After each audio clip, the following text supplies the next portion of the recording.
Now, I don't know if you noticed it, but each time that I've successfully logged in, the new activity contains a message saying that the device is rooted. So we can also bypass root detection mechanisms just by changing the source code. You want to see how you can do it? All right. This time we're going to use the APKLab extension for source code modification and signing. So we'll go to Visual Studio Code. And to open the command palette, press Command-Shift-P, or for Windows, Control-P. Click on APKLab. Add the APK file of InsecureBank. Select Decompile Java as your option.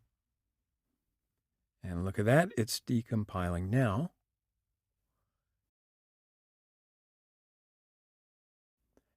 So it opens in a new window. And here is the Java source code. Open COM and Android folders. So there's also SMALI codes under the SMALI folder. After the signing process, we'll need to change the SMALI code to see the modifications in the APK file. And we'll change the post-login activity. So first up, let's have a look at the Java source code to understand exactly what this method does. So there's a method that's called showRootStatus, and that returns a message based on whether the device is rooted or not.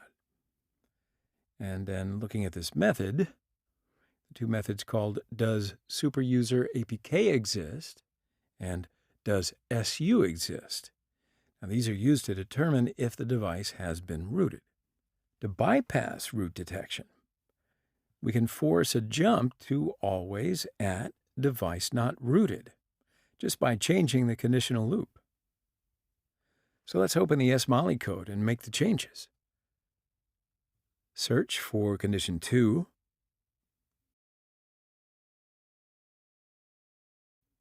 On line 450, there's a conditional loop. So it means that when, if not equal, jump to the device not rooted tag. You follow? Mapping this to the previously decompiled Java files, this is a loop where if two methods are true, then jump to rooted device, else jump to device not rooted. So to force a jump to always at device not rooted, we can change the conditional loop into a goTo loop. So first, we just need to disable this line. So to make this line comment, just add a sharp character. Then add a goTo loop to jump to condition 2 directly. And don't forget to add a space after goTo. Now save the changes. All right, so we're ready to rebuild and re-sign the APK file. So just right-click on the apktool.yml file and rebuild the APK file. Select the option Force All. Okay, so APKLab is rebuilding using APKTool. I'm going to merge the emulator and VS Code screens so that you can see it better. And what you're looking at is APKLab has signed, aligned, and verified the APK file all in one step. The new APK file is under the dist folder. So now we're ready to install the APK file to the device. Just make sure that you uninstall the old one before installing this new one. So we'll go to the dist folder and right-click on the new APK file. Install the APK.